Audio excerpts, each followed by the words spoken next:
Bonnie Parker was a young girl that wanted to be famous. Well, kind of. Like, it was kind of an escape for her. See, she was in an incredibly physically abusive relationship, and whenever her husband would leave for a little bit and she had some time to herself, she would go to the movie theaters. Sometimes Bonnie would get a little bit of popcorn. She didn't really have any money, but when she could, she loved to get a little popcorn and sit down and all by herself look at the glitz and glamour of Hollywood and just dream of being on stage, being respected, being somebody. Look, back then, they really did it up. I mean, it was glamorous. Everybody wanted to be a star, especially Bonnie. But on these days, when she had a little bit of time away from her husband, she would go to the movies, she would dream, and then she would go home to her piece of trash husband. But Bonnie just thought, this is the way things are. Now, here's the thing.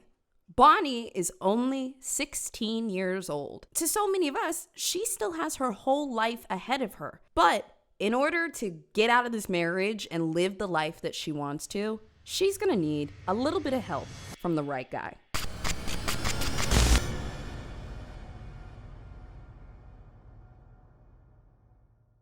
Welcome back to another week, another Sinister. It's me, I'm your host, BOZE.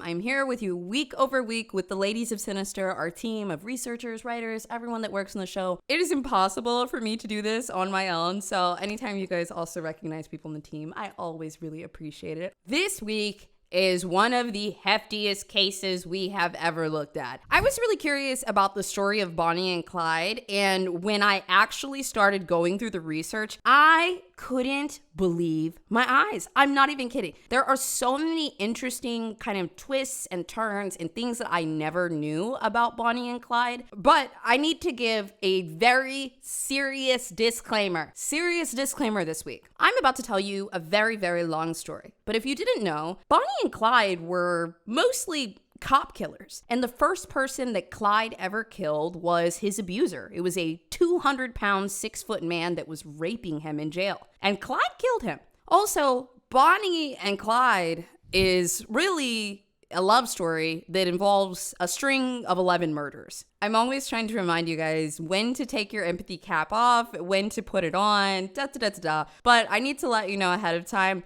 some of you guys are going to like this story. Some of you are going to romanticize Bonnie and Clyde. Some of you are going to hate the way that the media portrayed them. And some of you are going to see this as a love story. As your host, I need to be quite neutral. I mean, almost a dozen people were murdered in this case. But also, some of you are going to relate to Bonnie and Clyde or just find their reasoning endearing. Any thoughts that you have, leave them in the comments. I can't wait to see what you guys think. Remember, we are a channel where multiple opinions are allowed. There are going to be some people that are like, fuck yeah, Bonnie and Clyde. And some people that are like, no, there were some innocent people murdered. As crazy as it sounds, we can all coexist. Bonnie Parker was born in 1910 in Rowena, Texas. Bonnie was the middle child of 2 siblings. She had an older brother and a younger sister. Pretty normal life. Bonnie's dad was a bricklayer, made pretty decent money. Family was okay until at only 28 years old, he passed away. Bonnie was only 4 years old when she abruptly lost her dad. Eventually, Bonnie's mom moves she and her siblings to a place called Cement City in Texas. It's now more so known as West Dallas. But back then, they actually had a nickname for it. It was called the Devil's Back Porch. This place was so poverty-stricken. There were just homeless tents, encampments everywhere. It was not a very safe place to be in, but the Parkers did not have many options. And during that time in the early 1900s, this place was considered like tent city, okay? There were a lot of homes that were more like shacks, and they didn't have any running water.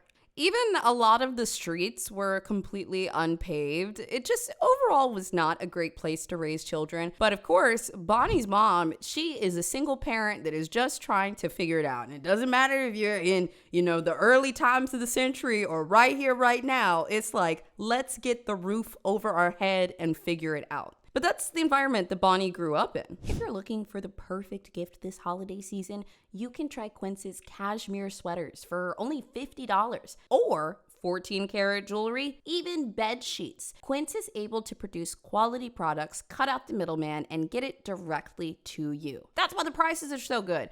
And listen, guys, I'm telling you right now, the quality of these products is super, super good for the price. It's actually quite impressive. They only work with factories that use safe, ethical, and responsible manufacturing practices. It is part of the Quince mantra. So if you guys want to give it a go and give some luxury products without the luxury price tag, then you can actually get free shipping and free returns for up to 365 days if you use our code and shop at Quince. So that's quince.com/sinister. QUINCE.com/sinister. And you guys can get free shipping as well as 365 days of returns. Why not? Give it a shot. Now, of course, Bonnie was incredibly young and lost her dad at a young age, and the town is not the nicest place to grow up. But Bonnie had a little bit of soul. Hear me out, okay? From a really young age, she was able to play the piano. She taught herself by ear. She could hear the tones with no training. But eventually, when she starts to go to school, she's cast in musicals. She's in dramas. She writes poems. Whatever pain Bonnie was carrying with her, she learned how to turn it into art from a very young age, and people loved her work. In fact, we'll talk about this a little bit more later, but Bonnie has a lot of poems that have been published over the years that they kind of found in random places. Bonnie was genuinely so smart and just so inclined in terms of like literary work that she would enter in spelling bees for her school. She would enter in literary competitions, and she would help her school win and beat other cities. Like, Bonnie was the sleeper player. Like, Bonnie was the MVP. She knew her stuff. She was good at it, and people respected her intelligence, her wit, and also her creativity. I think it's really worth pointing out that Bonnie excelled in all of the arts, and I think that usually comes from a person that has a story to tell, and when they know it from a young age, she's really kind of a force in her school. Like I said, she's always cast in the musicals, the dramas, all of that. And a lot of people knew too, Bonnie wanted to be an actress. She loved the stage. She loved the expression. It seemed like she was headed in that direction. Nobody would have been surprised if Bonnie became an actress. I think they all thought in the very least that she would be famous. Bonnie was, however, a little troublesome. She was incredibly talented. It came to her so easily, but part of the reason why she was so good at these things was she really liked to get a little bit of attention. Bonnie was good at getting attention, but also really liked to keep your attention. So sometimes she would do bad things. When she was 16, she ended up getting married very abruptly, didn't really tell anybody, nobody else involved, to a guy named Roy Thornton. And they got married right after Bonnie turned 16. I mean, like weeks after she turned 16. And then they got matching tattoos together on their legs of their names. So Bonnie got Roy, and then Roy got Bonnie, literally when they were basically kids. But the marriage was short-lived. I mentioned this earlier in the story, but Roy was extremely physically abusive to Bonnie.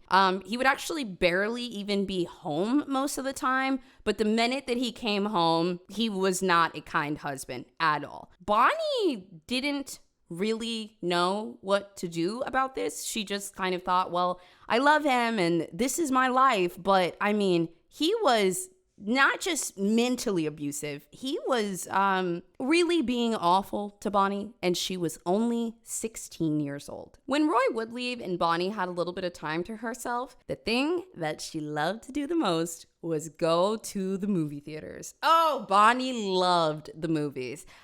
She loved the glitz. She loved the glamour. I mean, just a few decades earlier than this, the machine that we know now as Hollywood was really just getting up and going. And the way they did it was by propping up all of these beautiful people, putting them in front of your TVs. Oh, look how amazing my life is. Look how glamorous I am.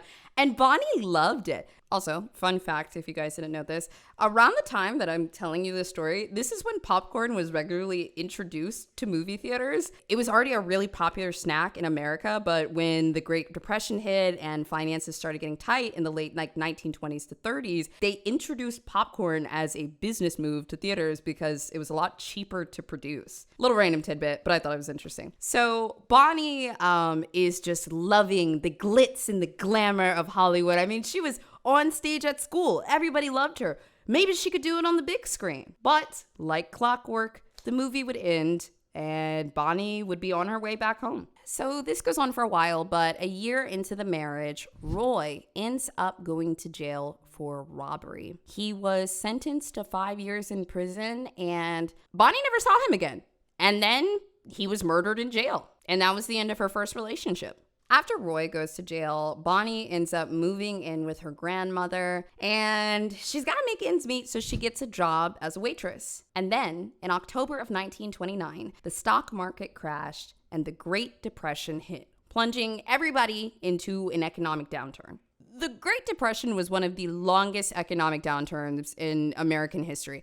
I mean, there was mass unemployment, banking panic, poverty, homelessness. It was everywhere. Thousands of people lost money in banks that began to fail. Tariffs were imposed on industrial and agricultural goods, and a quarter of the U.S. workforce was unemployed at this time. I mean, it affected everybody. Nobody was safe, not even the doctors and the lawyers. Even their income dropped as much as 40% during the Depression. The investors lost billions of dollars. I mean, what would be back in that period of time? But yeah, nobody was safe. And if you were already in poverty, it was even worse. By this point, 4 million Americans were looking for jobs, and the number was rising day over day. This was an extreme crisis. So, of course, during this time, Bonnie also lost her job. She had no money, no prospect, did not understand what was going to be next. But in January of 1930, right around the beginning of the Depression, she ends up meeting a guy that is going to change her life forever. And that guy's name is Clyde Barrow. Clyde Barrow was the 5th child born to his parents, also kind of a middle child like Bonnie. Clyde's dad never really went to school. From a young age, he was very, very sick, so he wasn't able to complete a lot of his education. But Clyde's mother was literate, and they kind of worked together as best they could to provide for the family. Clyde and his family were very, very, very close. They all had to survive together. They didn't have their own farm, so they made money by renting fields for periods of time and trying to harvest what they could. And then when the season was over, they would migrate to a new area. This worked for them early on in the family when they only had 3 or 4 kids. But by the time his parents had 8 children in total, it was very difficult. You know, the kids often had to share food or not eat or work harder to take care of each other. But it really kind of created this unit that was bonded together by survivalism. And they did survive. The family would usually move around once the harvest season was over, and then sometimes if they couldn't take care of all 8 of their kids, they would send them off to stay with an aunt or an uncle or a grandparent or something like that. And, the kids actually didn't seem to mind because, like I said, they were all a very close family. And so when they got to see their aunts or uncles, this was a good thing for them. They didn't feel like they were being sent away from their brothers and sisters. They liked seeing everybody in the family. So keep in mind, Clyde is very, very, very close with his family. And this is going to come up again later. Later on in 1921, the family ends up moving to Dallas. And it was not easy at first. They were used to being in rural areas and kind of knew how to navigate it that way. But this time, they were trying the big city. And guess what? They had the whole family and all the kids in a wagon. That's where they lived. They lived inside of a wagon. Eventually, they upgraded from the wagon to a tent. In the middle of Dallas. Like I said, the family was just trying to survive. There are actually some interviews later on with one of Clyde's sisters, and it's so interesting When they talk about this period, they don't seem like super upset or like traumatized or like, oh, this was so horrible. It kind of seems like the sentiment of this family was, hey, we're going to do whatever we have to do to survive, and we really love each other. I'm not kidding. Like, that is what their sentiment was. So they lived in this area called the Bog, which was basically under a bridge for 5 years. And then in 1926, they bought a house. You remember, I just told you the year, it's 1926. You know what's coming. You know. It was a small house on a street called Eagle Ford Road, which is now known as Singleton Boulevard. I like to give you guys those little tidbits for y'all that are local. Now, another interesting part is Clyde is also pretty artsy. Now, like I said, Clyde's family, they dealt with everything as best they could, but things were still hard. And Clyde got through the hard times with his love of music. Clyde liked to sing, he liked bluesy music, he played the guitar, and he actually also taught himself how to play the saxophone. Okay, I know, I said I wasn't gonna say this, but I like have to say it. Motherfuckers had soul, okay? Back in the day, you picking up a saxophone and listening to blues and teaching yourself how to do all this. Bonnie and Clyde were on opposite ends of town, just indulging in expressing the pain and the sadness of their lives through music and art. Like, that stuff that's in you, it's deep. And when you connect with somebody else that has that too, tell me they never sang a song together. Tell me they never made music together. Okay. I'm sorry. I'm objective. I'm your objective host. Okay.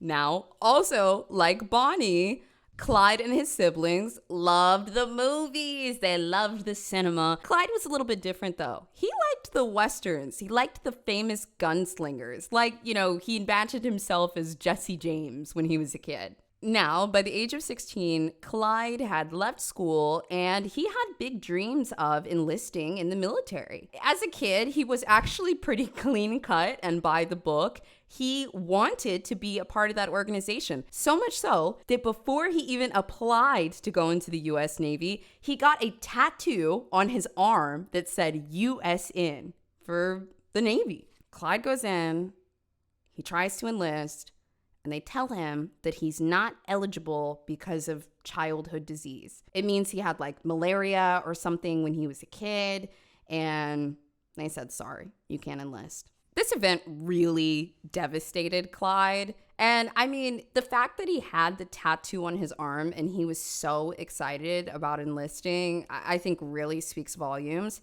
After this, he was devastated and also seemed to be a little bit let down by authority. He was somebody before that kind of respected it, but then now he feels like it's such a slap in the face. This system that I was willing to be a part of, this system I was willing to honor, doesn't even want me. And this really changed Clyde. So he doesn't get into the Navy, but his friend and him still need to make a little cash, so they start fixing cars and doing a little bit of petty crime on the side. Well, look, Clyde was a farmer's son. He barely even had any opportunity to commit crimes. They were just out in rural Texas with nothing around. But now he's in the city and he's kind of on some fuck the man vibes. He felt like they crushed his dreams. So, yeah, needing a little money on top of that. Yeah, he commits a couple petty crimes with his friend. But a couple of petty crimes quickly turns into a life of crime. By 1927, Clyde and his friend Buck, they started just robbing local businesses. Places where people worked really hard for their money. Whether it was a family friend that they knew what times they would be there or just a random store owner, they were there and they wanted the money. Over the next couple of years, Clyde was arrested multiple times for his crimes. I mean, they were anything ranging from store robberies to carjackings. There was even one time where Clyde had stolen a bunch of turkeys around the holiday season and he intended to sell all of them. But Clyde got caught with the turkeys. One of his friends ended up taking the rap for him, but he had done so many things to this point, Clyde was still going to jail. But it would just be for short periods of time because they still considered these petty crimes. And it was around this time that a friend introduced him to a little lady named Bonnie Parker. 72 hours of odor control. Why would you not want that? That's right, Lumi is clinically proven to block odor all day and offer a bit more protection for up to 72 hours. Look, girl, I know you've accidentally left the house before without putting deodorant on, but guess what? Lumi's got you covered. It was specially formulated by an OBGYN, so you can use it anywhere on your body from your head to your toes. Some deodorants just use a scent to kind of cover up the odor, but what Lumi actually does is they call it almost like a pre-deodorant.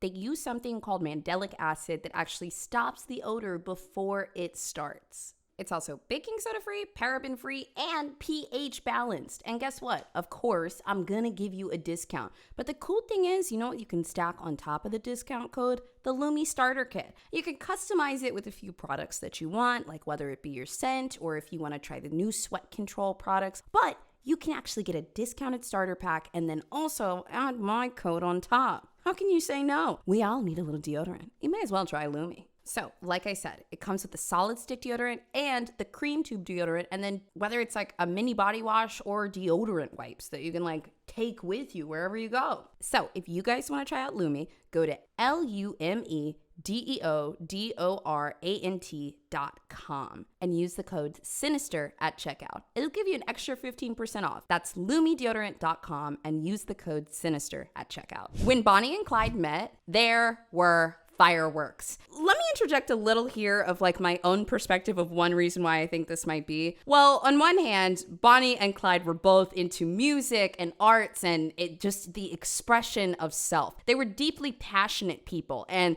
meeting with that connection right away, oh my God. You guys ever met somebody like that? You get it. Now, the other thing is, and you can really tell this by their lifestyle afterwards, I believe that these two were textbook hedonist pleasure seekers. And when two hedonists come together, it's like the sparks fly. Like whether it's somebody that shares your exact vices or they just want to have fun. When two people get together and they realize, wait, you want to hit the gas? Yeah, I want to hit the gas. It's like, okay, let's hit the fucking gas together.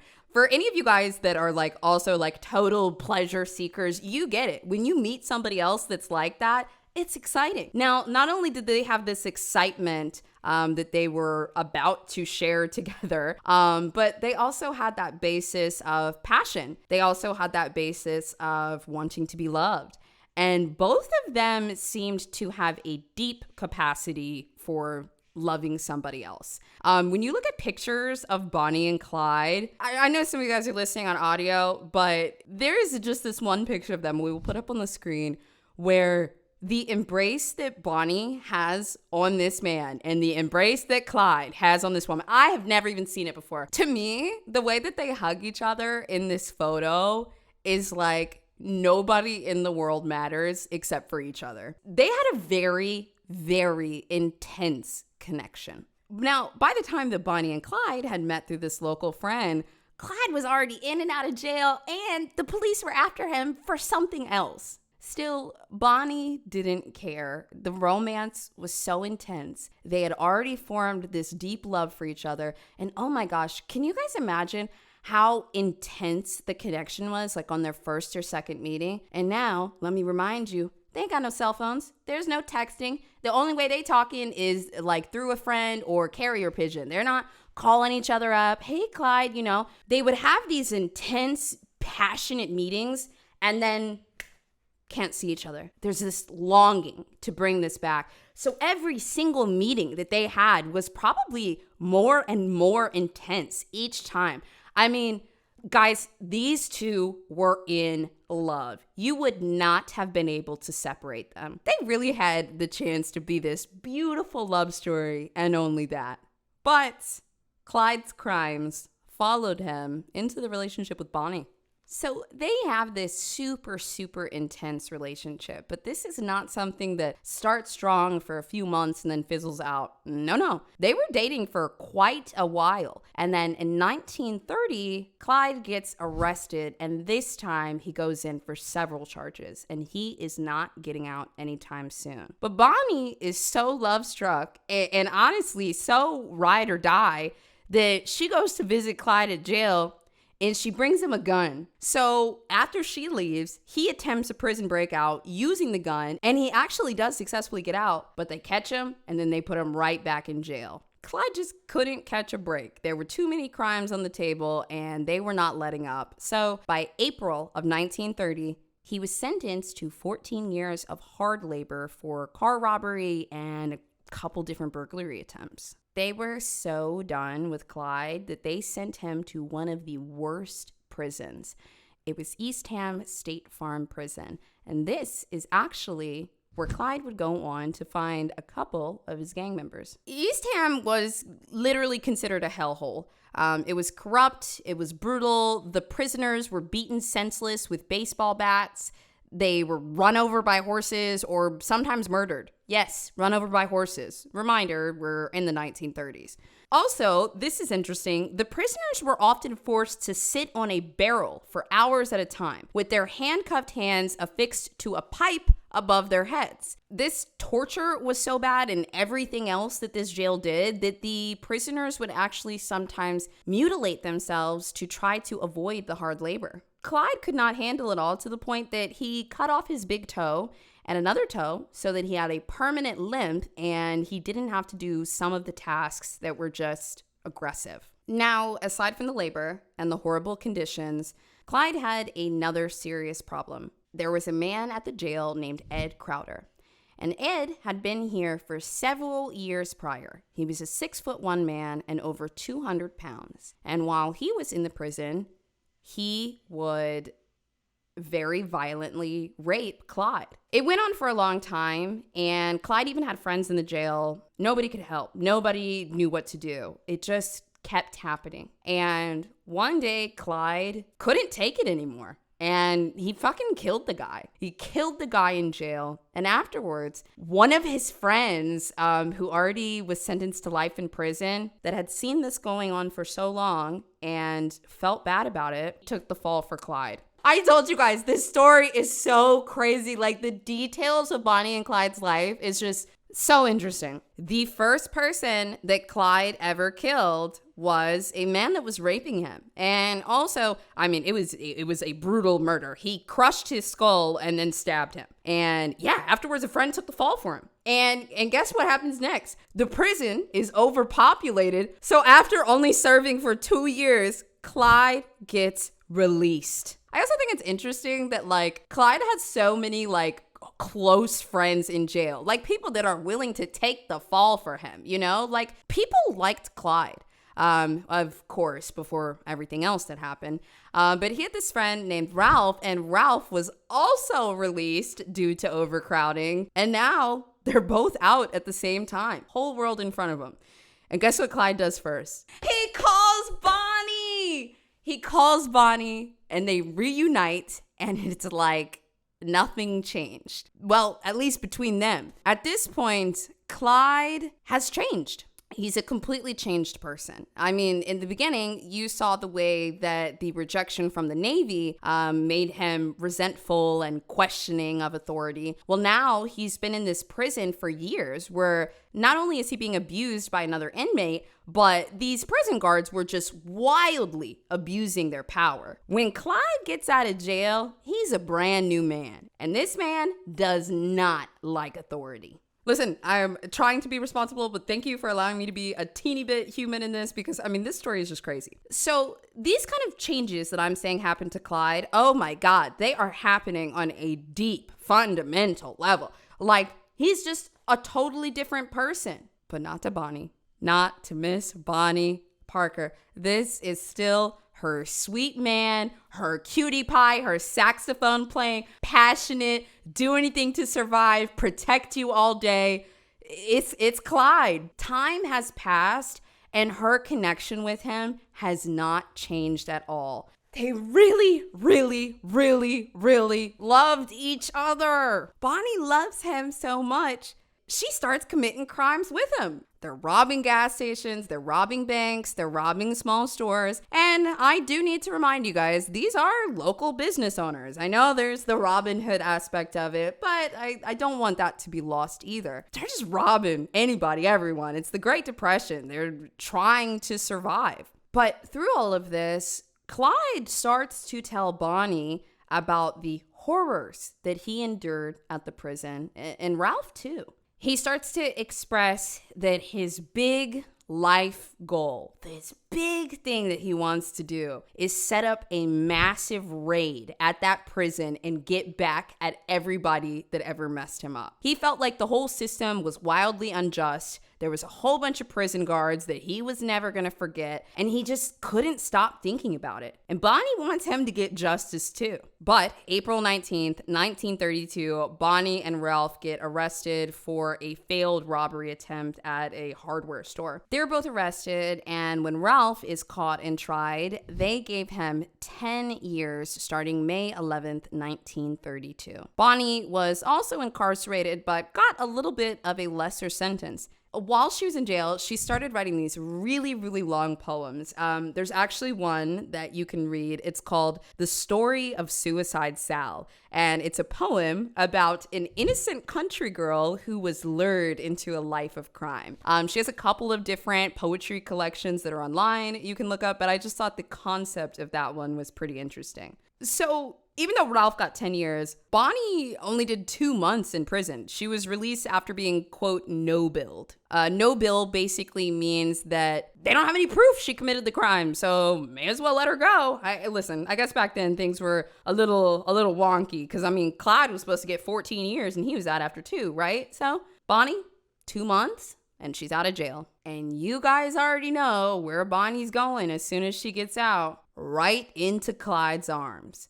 But this time, they don't have anything to lose, and they have less money than ever. And they're going to do anything and everything to survive together. From 1932 and on, Bonnie, Clyde, and their friends, who had now formed a gang, went on a killing spree. I mean, they'd been on crime sprees for the past couple of years, but this is the first time that they started killing anybody and everyone who got in their way. Clyde's second murder was August 1932 in Stringtown, Oklahoma. He was heavily drinking, which was prohibited at the time, and he was approached by Deputy Eugene Moore. Clyde thought that he would be arrested, so he immediately opened fire, murdering the deputy and then also wounding the sheriff with him, and then he fled. This was the first lawman he killed. And then, just a few months later, in October 1932, Clyde's third murder was in Sherman, Texas. Howard Hall was a guy that worked at a meat counter in a grocery store. And when Clyde entered, he immediately pulled out a gun and pointed it at the younger cashier. Then, when Howard Hall went to intervene and started arguing with Clyde, boldly so, he literally had a gun out, Clyde shot him 3 times. Howard was just a guy that worked at the meat counter, and he was trying to protect the younger cashier. After Clyde killed Howard, he turned the gun on the younger guy, but the gun jammed and he just ran away. Then, in December of 1932, was Clyde's fourth murder in a place called Temple, Texas. This actually happened on the day after Christmas. Bonnie and Clyde were trying to steal a guy named Doyle Johnson's car. He ran out to try to stop the theft, and he was shot. Afterwards, Bonnie and Clyde escaped. By this point, they were for sure on the police radar. I mean, they knew that it was a killer couple. There were so many people popping up dead. They were on the police radar, but Bonnie and Clyde were honestly kind of smart. They knew that the police in the different areas couldn't cross state borders, so they would stay close to the border so that if something happened or someone was on their tail, they would just skip over. This worked for them back in the 1930s. Another thing was Clyde was very, very well traveled, and he knew all of the back roads. Like, he actually just knew the pathing to escape, whether they were in Texas, Oklahoma, somewhere else. Clyde just knew how to get around. So not only were they committing these crimes, but they were frequently getting away, which seemed almost effortless. I think this is what really, really pissed the police off, because every time they killed somebody, it was getting some press, but they just kept getting away. So they were public enemy number 1 to the police, and when they can't catch them, the police tip off the FBI, which formerly the FBI was actually just called the Bureau of Investigation. So when the Bureau starts digging into the case, they actually find something interesting.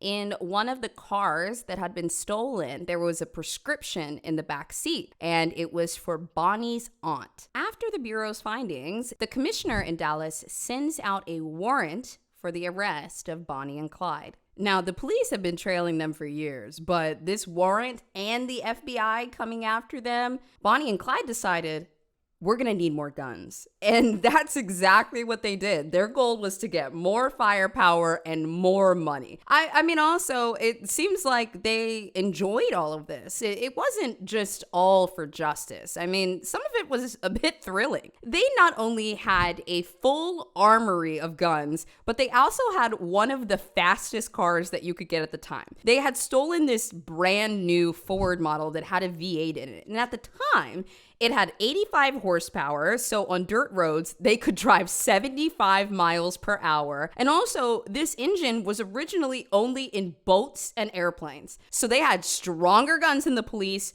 more ammunition, fast cars, and they didn't give a fuck. Now, Clyde, he was a big fan of shotguns. That's what he liked to carry around with him as often as he could. Now, you might be wondering if Bonnie was just this lost girl that got roped up into this life of crime, just like her poem said. Well, actually, Bonnie, she really liked guns too. She enjoyed a Remington semi-automatic short barrel Model 11 shotgun. She liked her shotguns with the stock cut off just behind the pistol grip. Bonnie had a specific way that she liked her guns to be set up.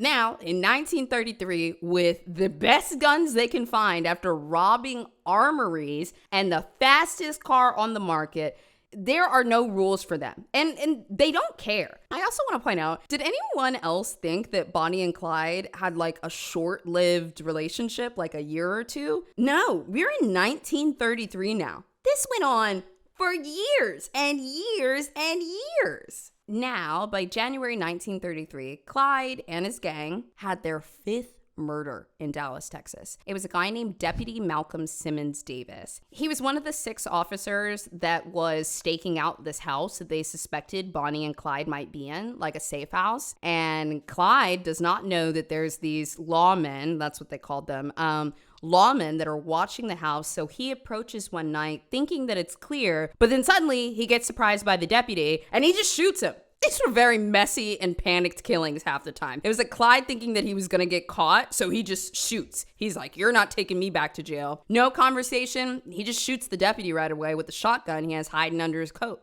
I don't know how they got this detail, but I have to tell it to you. It says that Clyde shot him point blank, which propelled his body backwards.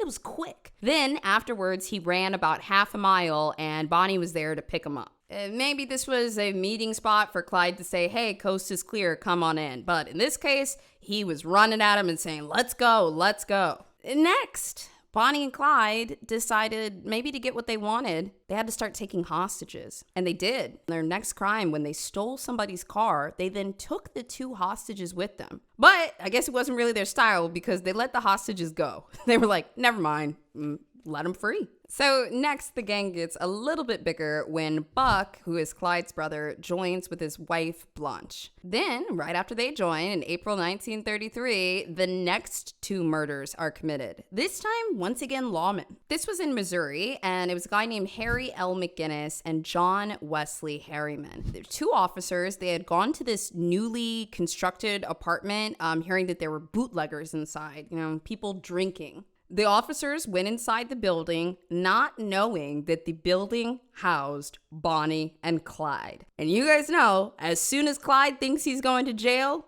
he shoots. The 2 officers came to the door and they were immediately shot. And once again, the gang flees. I also just keep thinking about how anytime Clyde senses danger, like if he decides you're a threat, boom, shot. Like it's done. It's over. Every single one of these murders were very, very quick. It's like he made the decision and then just ran off. And once again, they run away very, very quickly, except this time, they leave behind a couple of very important things. One had been Buck's pardoning documents, which actually had his name listed on it. They also left behind a huge arsenal of guns. They thought that they were safe there. Jewelry, and have you guys ever wondered how we got all of these personal pictures of Bonnie and Clyde from back in the day? Well, that's because when they ran out of the house this time, they left Bonnie's camera, and it had 2 rolls of unprocessed film. All of the pictures that were on that camera roll are all of the personal photos that we see of Bonnie and Clyde today. Once the police get a hold of these photos, the media gets them next, and they did not spin this story as Bonnie and Clyde, these horrible, terrible people.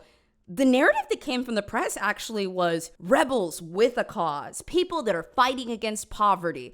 And also, the newspapers called them fashionable. I mean, here's Bonnie Parker and Clyde Barrow, her guy, and they're posing with guns. They're all dressed up in these fancy clothes they've stolen. They've got a nice car in front of them. And also, everyone was depressed at the time. They didn't have any money. The Great Depression is still going on. And here's Bonnie and Clyde taking life into their own hands. I mean, for the public, they actually kind of admired them, but not the police. To them, these two were cop killers, and they needed to be taken down immediately. And trust me, they did not like that the public actually liked Bonnie and Clyde. Now, after 2 years on the run, they were getting so much national attention, and to be honest, a large portion of the public was just fascinated by their love story and their crime spree. Anytime something happened, the media was not slow to put it in the papers. I mean, people loved to read about it. But once again, on the back end, the police, not about it. In fact, after their most recent murders, they had put out a notice that Bonnie and Clyde were to be shot on sight. Then, in May of 1933, they issued another warrant, this time for them traversing state lines. I mean, listen, they've got a long sheet at this point. Like, why are we issuing another warrant? They're on the news. Regardless, this is where things kind of start to take a really tough turn for Bonnie and Clyde. You know, they had been in shootouts. They had driven back roads. They had escaped the cops so many times. But it wasn't until one night when they were driving in a dark area and Clyde missed a sign that this bridge was under construction, and they were going so fast, the car went flying. It broke open the battery, and the acid in the battery dripped all over Bonnie's leg. They had been through so much at that point, and Clyde was really always trying to protect Bonnie. So this was just a really, really devastating moment for them. They said that the acid actually burned her flesh to the bone. After it happened, Bonnie was in and out of consciousness, and Clyde had to try to just get her to a safe spot, but he couldn't take her to a hospital. So he had to watch while Bonnie suffered in immense pain that night. Bonnie's injury was so bad that she would walk with a limp for the rest of her life. But also interesting that she and Clyde have so many similarities, because remember I told you earlier, he had cut off his toe so that he didn't have to go through the extreme labor, and this also caused him to walk with a limp. So they both are career criminals in love with a little limp. This night after the accident, Bonnie and Clyde get some help from these farmers, and after they're at a point where Bonnie can walk and function again, they go find 2 police officers and they hold them at gunpoint and they steal their car. Like, it's just back to business. Well, kind of. I mean, she's had no medical attention and this severe injury. So Clyde takes her to a place in Arkansas where they can hide out. But they are running out of money quickly. They've got this gang with a couple of different people in it. I'm trying not to convolute with the names too much because I know it's complicated. But they've got a lot of mouths to feed, much like how Clyde grew up. So he feels responsible to the gang to make sure they can travel so that he can eat. So he comes up with a plan to send some other members out to go get the money while he stays and takes care of Bonnie. In July of 1933, the 8th murder happened. This is where some members of the Barrow Gang killed Town Marshal Henry Dallas Humphrey in Arkansas. So Buck and Jones were originally sent out by Clyde looking for a good grocery store to rob, like something that they knew that they could do quickly. But while they were casing the different areas, the town marshal came up, and just like Clyde does, they freaked out and immediately shot him in the chest, stole his money, stole his gun, and got out. Now, Town Marshal Henry, they managed to get him to the hospital, but he dies there. Things are already rough for Bonnie and Clyde, but now it's starting to get rough for the whole gang. They were no strangers to shootouts, but this one was particularly brutal. Buck and his wife ended up getting into a shootout with officers, but this time, Buck was struck in the forehead, and they said that you could see his brains through the bullet hole. Blanche was also injured, getting glass in her eye and her face. And you're not going to believe this. The man had a literal hole in his head, but they can't go seek medical treatment like at a hospital. They kind of just stick through it. And then days later, they get in another gunfight, and this time Blanche and Buck get captured. At the hospital, the doctors said that Buck wasn't going to make it. Bonnie and Clyde tried their best to help him, but their way of helping was pouring hydrogen peroxide inside of his open wound on his head. At this point, he was so sick they could not get his temperature below 105 degrees, so they called in the deputy and they said, well, he's gonna die. You may as well ask him some questions. While he was being interrogated, the interrogator actually wrote down this note. He said, quote, "Due to the lack of medical attention, the wound in Buck's head gave off such an offensive odor that it was with the utmost difficulty that one could remain within several feet of him." They also noted that at one point, the interrogator asked him, "Where are you wanted by the law?" And Buck said back, "Wherever I've been." They did not get much out of this interrogation, but he did survive a few more days. His parents came to visit, and he eventually slipped into a coma, and he died several days later. When Clyde first formed this gang and brought his brother in, it was because they wanted to do a prison break at Easton Prison. So now, with Buck dead, Clyde decides he wants to get back to the original plan. Now, a prison raid is a crazy idea, but Clyde did not care whether he lived or died. I mean, truly. His family went on to say later that Bonnie loved him so much. Bonnie knew that one day Clyde was going to die,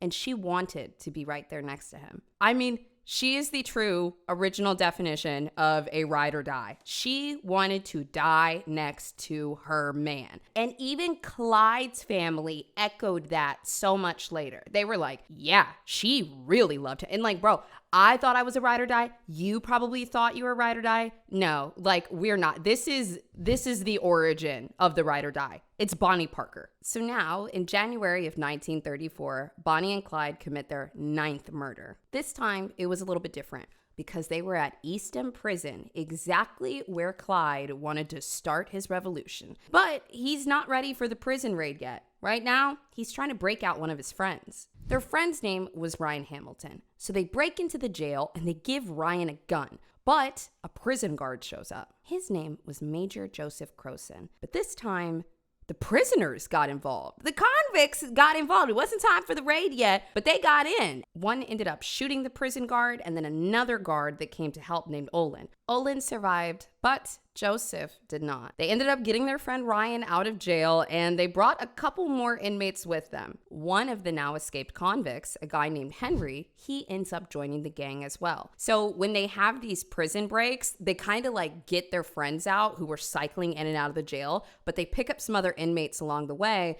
and they're also gaining loyalty. Like, to these guys, Bonnie and Clyde are not only famous, but they just saved their lives, and they're convicts that are escaped now. They don't know where to go. So if they join the gang, they have access to food, money, people that will protect them. So these prison breaks are a pretty big deal. Now, coming back to something I told you guys earlier, Bonnie and Clyde had been romanticized to the media by this point. I mean, you get it. Like, think of a modern day Robin Hood. Like, the people want a hero. And everyone was broken and impoverished and just felt like they had no hope. And then here were these two people that were just like, nah, we're not going to be poor. We're not going down easy. And we're going to take everything we can from the rich and the police. So yeah, the media liked them. Until the 10th and 11th murders committed by Bonnie and Clyde. In April of 1934, Bonnie and Clyde were sleeping in their car when two motorcycle cops pulled up thinking that they were drunk and just passed out. Reminder, you're not allowed to be drunk.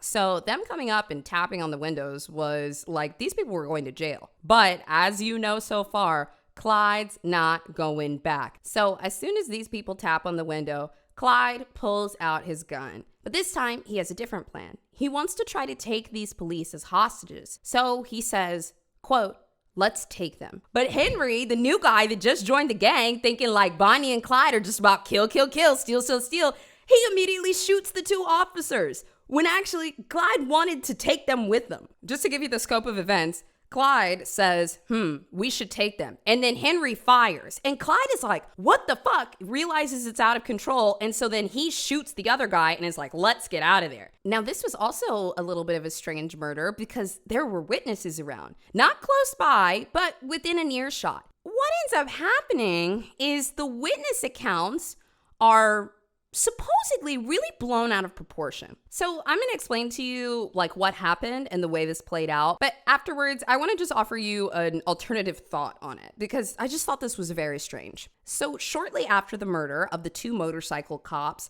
supposedly there were witnesses and they started giving accounts to the media. Like, sure, you'll be able to find quite a few articles that are like, they are bad. But I mean, you guys get it. These were folk heroes of the time. However, when this article came out, it said that a farmer claimed to have seen Bonnie laugh at the way the officer's head, quote, bounced like a rubber ball on the ground as she shot him. The stories also claimed that the police found a cigar butt with, quote, tiny teeth marks, supposedly those of Bonnie Parker. When this came out, the public perception completely shifted.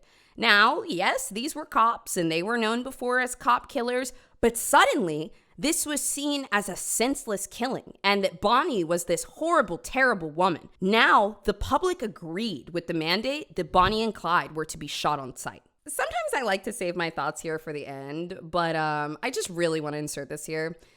The police, the government, they don't want folk heroes. It makes them look stupid. For 2 years, I don't think that the police could catch Bonnie and Clyde, which made them look pretty dumb. And the media was always kind of putting them on the pedestal as these two young lovers that, once again, the police could not catch. I'm curious if these witness accounts ever actually happened or this was something that was put into the press by the police when they realized, we can't even capture Bonnie and Clyde because the public will be pissed that we killed them. So that's my conspiracy brain going. I don't think that the government or the police ever want us to have a Robin Hood of sorts. So they have to do something. And God, if this is what they did 100 years ago, imagine how they can twist those narratives now. Anyways, conspiracy BOZE out, conspiracy BOZE out. Sorry, just had to.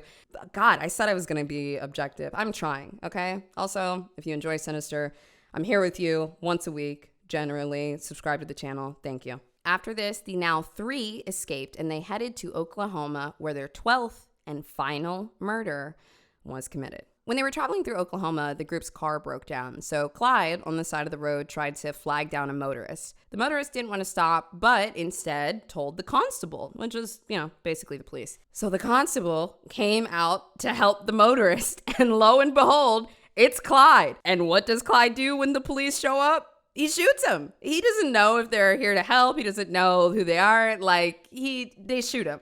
There was another person with him at the time, and the bullet grazed his head as well, but they abducted one of the men and held him for 16 hours before later releasing him. Early on, Bonnie and Clyde always went to robbery and murder to get money, but now they were trying to get a little bit more by holding people hostage. But when it came down to keeping the hostages, they never had these people for more than a couple hours, nonetheless a full day. They really were not getting any funds, any money. And Henry, who had joined this gang for a little bit of security, he's running around with Bonnie and Clyde, who were limping and super in love. And, he's around for some of the murders and the mystique is just kind of gone. But also, Henry wants security. So he makes a plan to turn Bonnie and Clyde in to the police. Now, I mentioned this earlier, but despite Bonnie and Clyde's criminal career, they were family people.